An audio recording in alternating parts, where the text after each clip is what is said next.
Сәлеметсіздер. Бүгін біз қарапайым рецептіден тұратын коктейль жасаймыз. Балаларым бүгін сұрағандықтан мен қазір екі түрлі коктейль жасаймын. Ендеше кеттік.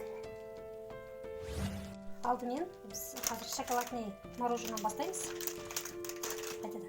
Біз бірінші шоколад қосылған балмұздақ және алма сүттен тұратын үш түрлі қарапайым қоспадан тұратын коктейль жасап алайық. Ол үшін бірінші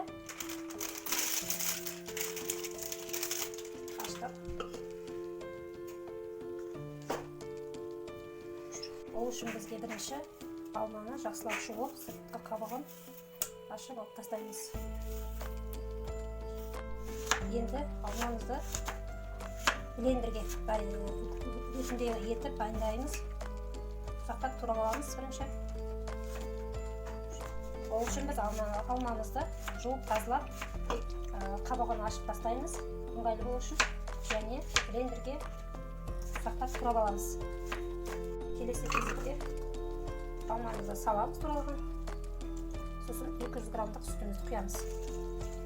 Осыны блендерден жақсылап тұрып ұсақтап аламыз, өткізіп аламыз. Осы туралған алмамызбен 200 грамм сүтімізді құйып, біз қазір блендер жасаймыз.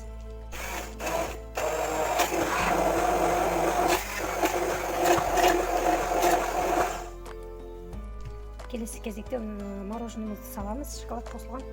Енді араластырамыз.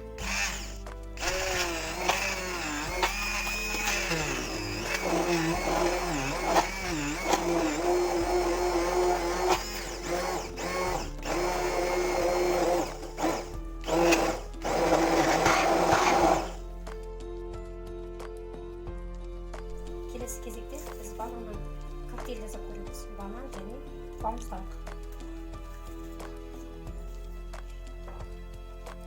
Бананымызды ұсақтап турап аламыз.